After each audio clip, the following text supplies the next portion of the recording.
2월 7일 더불어민주당 원내대변인 현안을 표명했습니다. 여전히 새누리당 색을 버리지 못한 아쉬운 연설이었습니다.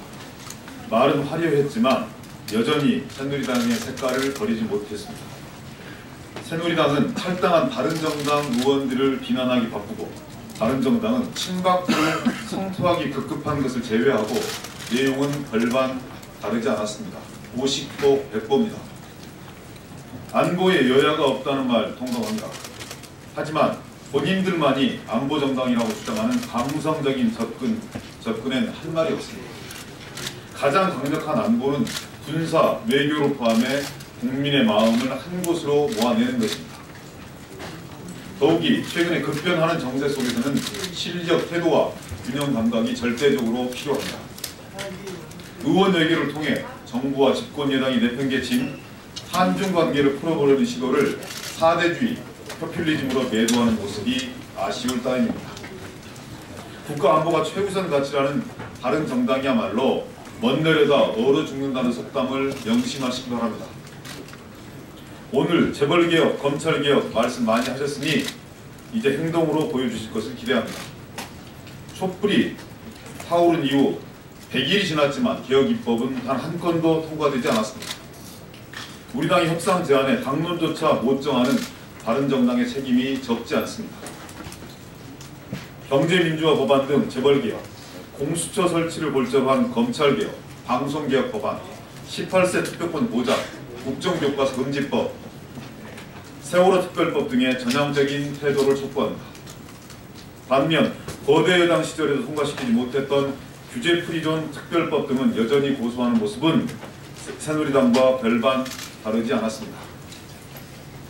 저출산 고령화 대책, 징벌적 손해배상제 도입, 비정규직 대책 등에 대해 진일보한 모습을 보인 것은 긍정적으로 평가합니다.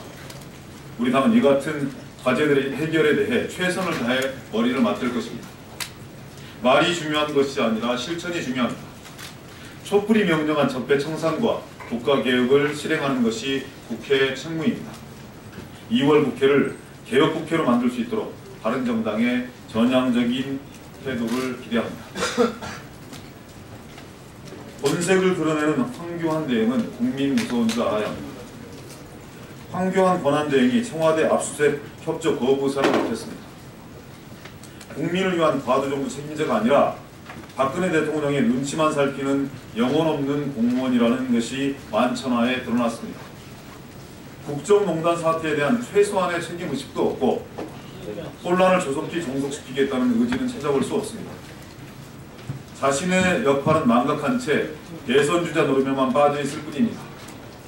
100일이 넘도록 지속되고 있는 촛불 집회와 국민 정서는 아랑곳하지 않는 황 대행은 국민 무서운 줄 알아야 합니다. 어떻게든 건망을 피해 탄핵 심판과 특검 수사를 지연시키려는 박 대통령이나 대통령과 국정농단 세력의 일탄 행위에 눈감는 황 대행의 모습에서 초록이 동색이라는 말이 떠오릅니다. 대통령이 초래한 국정 혼란을 종속시키는 지름길은 신속하고 철저한 수사를 통한 진실규명입니다. 황 대행은 청와대 압수수색에 적극 협조해야 합니다.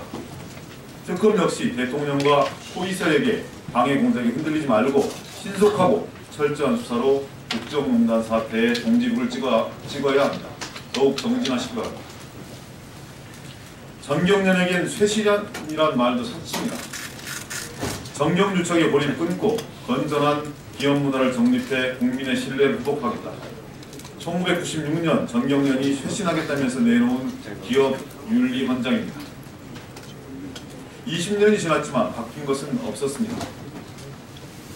대통령과 비선 실세를 위한 자금 모금책 역할을 한 것도 모자라 구구관변단체의 사회보험기금이라는 명목으로 최근 3년간 25억 원을 지원한 사실도 드러났습니다. 태블릿 PC가 조작됐다는 등 각종 허위 주장을 퍼뜨리는 사이비 언론에도 자금을 냈습니다. 어버이연합은 전경련 돈을 받아 분기마다 여행을 다녔습니다. 전경련이 생각하는 사회공헌의 수준입니다. 재벌대기의 비호, 정경유착의 행동대장 역할에 골몰하며 뿌리까지 썩어버린 전경련은 해체돼야 합니다. 외부의 자문, 신임 회장 선임 운운하며 쇄신하겠다는 언론 플레이는 당장 그만두십시오. 의미 없는 셀프 세션안의 재탕일 뿐입니다. 삼성전자 등 삼성 계열사의 탈퇴를 시작으로 SK, 현대차 등 재계의 탈퇴가 이어질 전망입니다. 회원사로부터도 국민으로부터도 사망 선고를 받은 전경련에겐 쇄신이란 말조차 사치입니다. 해체만이 답입니다. 마지막입니다. 농축산 당국은 구멍 뚫린 구제역 확산 방지에 총력을 기울여야 합니다. 정부의 졸속 방역막이 또 뚫렸습니다. AI로 초토화된 다금 농가에 이어 브루셀라 전염병에 구제역까지 발생했습니다.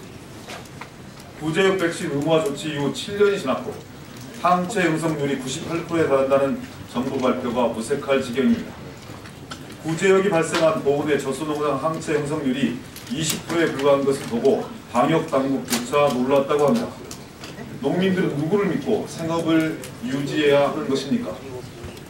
3,200만 마리의 닭, 오리를 살처분한 데 이어 소, 돼지까지 묻어야 할 위기에 처했습니다. 인력과 비용 부담으로 일선 농가의 접종 거부가 빈번한 현실을 외면한 채 성과주의와 탁상항쟁에 빠져있는 농식품부의 책임이 큽니다.